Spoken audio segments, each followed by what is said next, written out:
Bom, gente, continuando então, sobre onde a gente parou no último vídeo, vamos falar mais coisas que podem acontecer durante um processo cirúrgico, então, algumas coisas fisiológicas.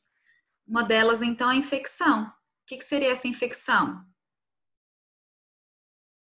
Essa sigla, né, que a gente até falou lá no outro slide, mas ISC quer dizer infecção dos sítios cirúrgicos, que são o quê? Aquelas adquiridas no ato operatório, as quais ocorrem, segundo o Ministério da Saúde, até 30 dias após o ato cirúrgico, ou, se for introduzida prótese, tem o prazo ainda de 1 ano. Então, eu fiz um procedimento cirúrgico, daí 25 dias me aparece febre, uma hiperemia na região da cicatriz, então é considerado sim infecção do sítio cirúrgico. Ah, eu conheço uma pessoa que pôs prótese e daí 9 meses rejeitou essa prótese. Sim, infecção do sítio cirúrgico, é considerado isso pelo Ministério da Saúde, certo? Segundo Emory e Gaines, de 1993, essas infecções são responsáveis de 14 a 16% da totalidade, representando um problema de saúde pública, porque se isso acontece, o paciente tem que voltar, o paciente tem que pegar a medicação, aumenta a mortalidade, morbidade e, aqui, gastos dos hospitais. Visualmente, a incisão cirúrgica, ela vai apresentar o quê? Secreção purulenta, edema, dor, calor e rubor. Alguns casos ainda tem presença de abscesso. Para a gente entender mais ou menos o que é isso, a gente tem que conhecer alguns conceitos. Então, quais são eles? Pré-operatório. O que seria esse período pré-operatório? Período que compreende o quê? O momento da decisão de se realizar o procedimento cirúrgico até quando se dá a internação da cirurgia, que vai só terminar quando o paciente der entrada na sala. Intraoperatório é qual período? Ele vai compreender a transferência do paciente para a mesa cirúrgica até a admissão na sala de recuperação pós-anestésico. O pós-operatório, ele é subdividido. Então, ele é subdividido em pós-operatório imediato, que é quando o paciente aqui, ele vai para a recuperação pós-anestésica e vai realizar os cuidados necessários. E pós-operatório tardio, que é o quê? 48 horas após a realização dessa cirurgia, até a alta hospitalar, que vai ser completa quando o paciente estiver totalmente recuperado. As infecções do sítio cirúrgico, elas podem ser divididas conforme o que a Anvisa prevê. Ela pode ser aqui, infecção do sítio cirúrgico incisional superficial. Qual que é essa? Envolve apenas os tecidos cutâneos e subcutâneos. Ela vai acontecer até 30 dias do ato cirúrgico e aí ela vai apresentar o quê? Drenagem purulenta, dor, calor, rubor, cultura positiva de material coletado e edema. Ela pode ser infecção do sítio cirúrgico incisional, que vai ocorrer o quê? Nos primeiros 30 dias após o ato cirúrgico ou em até 1 ano, se houver em questão da prótese, lembra? Ela pode apresentar o quê? Drenagem purulenta, mas que não envolva órgãos ou cavidade, deiscência, que no caso é quando a incisão abre, parcial ou total dessa parede cirúrgica, vai ter cultura positiva, temperatura maior ou igual a 37,8 graus, então, e dor. E aqui, infecção de órgão ou cavidade. Vai ocorrer aqui, nos 30 primeiros dias após o ato ou até 1 ano, se caso tiver prótese. Cultura positiva de secreção ou tecido mole cavidade. Dor, calor, rubor, calafrios, hiperemia, leucocitose, dentre outros. E outro fator importante aqui, é a gente reconhecer a classificação das cirurgias de acordo com o grau de contaminação. Sobre esse grau de contaminação aqui, foi o que eu falei lá atrás na primeira aula, tá? Em questão de contaminado, potencialmente contaminado. Então, a partir disso, a gente tem noção do que pode ou não vir a acontecer. Por essa imagem, a gente já tem uma noção, né? que seria isso aqui? Parada cardiorrespiratória. Pode acontecer sim no ato de um procedimento cirúrgico. Então, o que seria essa parada cardíaca? É uma situação de emergência grave que pode levar o quê? O paciente a óbito em minutos, sem dúvida. E aí, o que acontece nesse momento? O coração, ó, está parado, incapaz de bombear o sangue para o resto do corpo. Então, tá tudo parado. E aí, ó, durante essa parada, o que vai acontecer? A circulação é interrompida por completo. E aí, o que vai acontecer? Se eu não tenho circulação de sangue, vai também faltar circulação o quê? De oxigênio. Faltando oxigênio, isso vai afetar o quê? Todos os órgãos.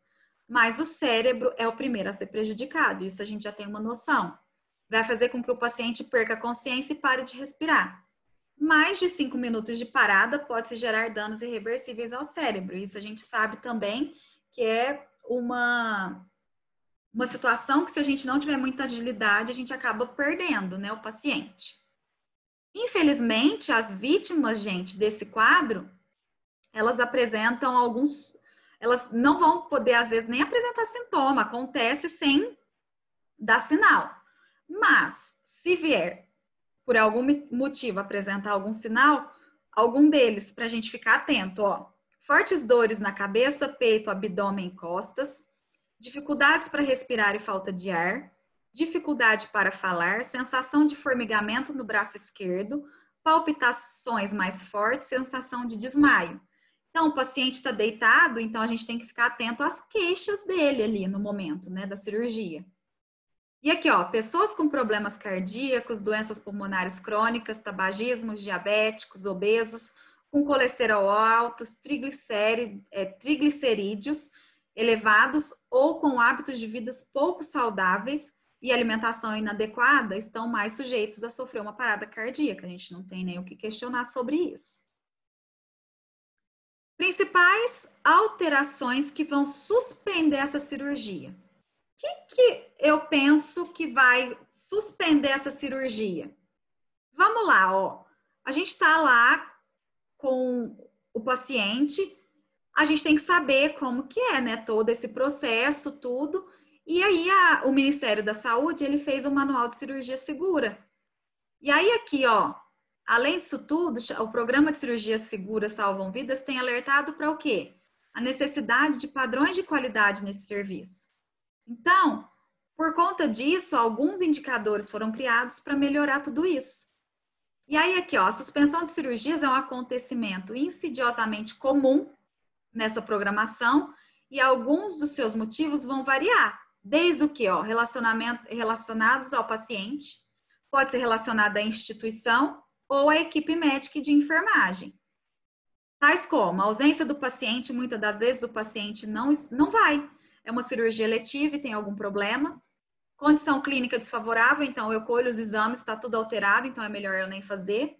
Às vezes o hospital vai cancelar a cirurgia, por quê? Não vou ter leito, o que eu vou fazer com esse paciente? Se ele precisar de uma cirurgia, eu não tiver onde colocar. Erros de agendamento, então, eu agendo em um dia, o paciente aparece no outro. Falha de comunicação, às vezes acontece. A gente está esperando o paciente para cirurgia, o paciente nem foi comunicado que ele teria essa cirurgia. Então, é uma das causas também de não ter esse acontecimento. Algumas causas específicas do paciente para ter esse cancelamento, ó. Estratificação de risco anestésico, então ele tem algum potencial para que dê errado. Jejum pré-operatório. Teve uma vez que teve uma paciente que estava agendada, fazia 5 anos que ela estava esperando a cirurgia dela, e aí foi agendada e falou, olha, você tem que ficar de jejum, tá? Não pode comer nem beber água até o dia da cirurgia, até a hora da cirurgia. Chegou lá, fizeram a ficha, tudo, de repente, quando foi chamar ela estava comendo um pastel. Mas falou que não podia comer, que tem que ficar de jejum. Ela, mas falou que era até eu chegar aqui. Então, assim, muitas das vezes tem que explicar bem certinho. As pessoas são muito carentes e não entendem. Então, ela voltou para o final da fila. Pensa, uma pessoa que esperou 5 anos e no dia comeu. Às vezes, a ansiedade faz com que a pressão suba, o açúcar suba e dê um destro exorbitante. Otimização de condições de saúde pré-operatória. algum remédio, ó, drogas de uso contínuo que precisava suspender e não suspendeu e o paciente chegou lá usando. Falta de exames, às vezes faltou coleta de exames e aí não tem como dar continuidade no processo. Então, isso é uma das causas para cancelar. Sobre as causas de cancelamento, sobre o outro assunto que a gente falou, vocês vão anotando. Se tiver dúvidas, pós isso a gente vai estar conversando, tá? Outra coisa que pode acontecer durante a cirurgia são queimaduras. Vocês já pararam para pensar? Ou conhece alguém que teve esse tipo de queimadura? O que pode acontecer? Aqui, ó. A eletrocirurgia consiste o quê? Na utilização de corrente elétrica de alta frequência. E aí, o que vai acontecer? Encontra-se resistência nos tecidos e é transformada em calor para o quê? Efeito terapêutico almejado pelo profissional. Seja ele corte ou coagulação. O famoso bisturi elétrico, cautério, não sei como que vocês já ouviram falar. Ele vai ajudar nisso aqui, ó. Às vezes ele vai fazer o corte que o médico precisa, ele vai coagular o vaso que tá ali sangrando, mas também ele pode ter efeitos que vão poder prejudicar esse paciente. No sistema monopolar, a corrente elétrica é produzida por um gerador e liberada através de um eletrodo ativo, que percorre o corpo do paciente e sai através de um eletrodo neutro ou dispersivo. É a famosa placa de bisturi que a gente tem que colocar embaixo do paciente, onde ela esteja corretamente posicionada. Por quê? Vocês estão vendo que a energia entra num lugar, sai do outro, e se isso não estiver posicionado corretamente, é onde acontece alguns tipos de queimadura. Já no sistema bipolar, ó, diferente do anterior, os eletrodos estão separados por uma distância mínima e diminui o quê? A distância que a corrente elétrica percorre até o eletrodo. Durante esse processo, é de extrema importância que o quê? Equipe de enfermagem garanta a segurança do paciente colocando em prática os conhecimentos disso, para o quê? Que não tenha essas complicações. Então, o que a gente tem que estar atenta?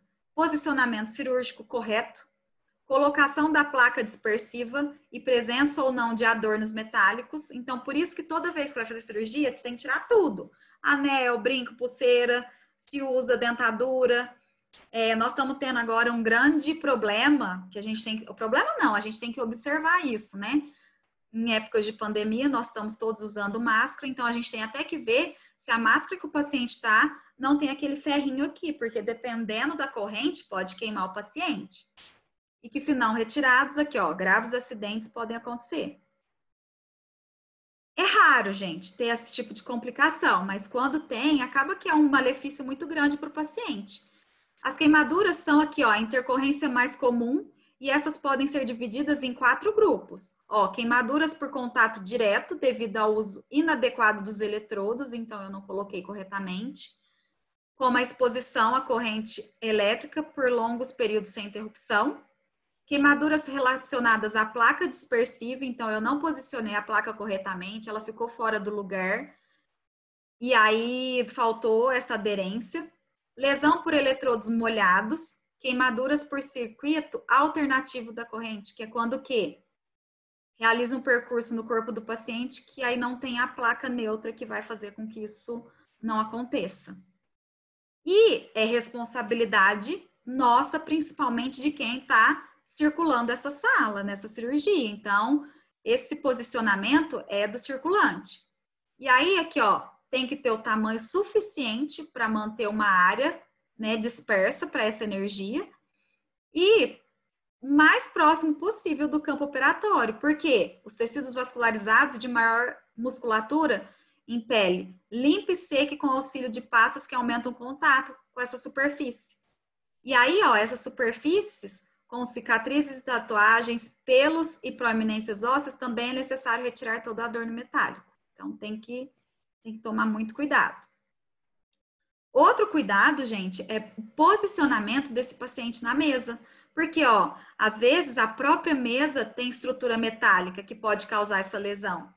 Pacientes com marca-passo devem ser monitorados rigorosamente. Por quê? Porque a gente tem que manter a funcionabilidade dele. E aqui é essencial a presença de um cardiologista em casos de paciente assim, com uso de marca-passo. Então, para vocês terem uma noção do que eu estou falando, ó, apesar de o bisturi elétrico ser um instrumento comum no centro cirúrgico, utilizado todos os dias, em todos os procedimentos praticamente, muitos desconhecem essa função, que foi isso que eu falei. Então, esse aqui seria um bisturi. Nesse bisturi vem essa caneta, que é onde o médico, ó, caneta, porta-eletrodo, e a placa. Vocês estão vendo, ó, que tem que ficar bem acoplada ao paciente. Tem placa que vem com faixinha, tem placa que a gente tem que só colocar, mas tem que ser sobre uma superfície grande, bem alocada, para que não aconteça maiores danos aos pacientes. Olha só, um bebê que não teve a placa posicionada corretamente, então isso é uma queimadura do ato cirúrgico. Olha só, tá vendo?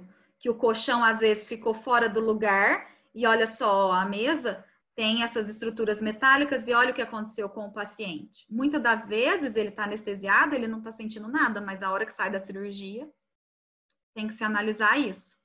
Olha só, por mau posicionamento da placa, olha o que aconteceu. Então, eu falei os principais acontecimentos fisiológicos que pode acontecer durante uma cirurgia. É muita coisa, a gente tem que prestar muita atenção, a gente tem que ter muito cuidado. Eu espero que tenha sido clara para vocês entenderem. E o que precisar de dúvida, estou à disposição para a gente conversar e solucionar isso, tá bom? Muito obrigada.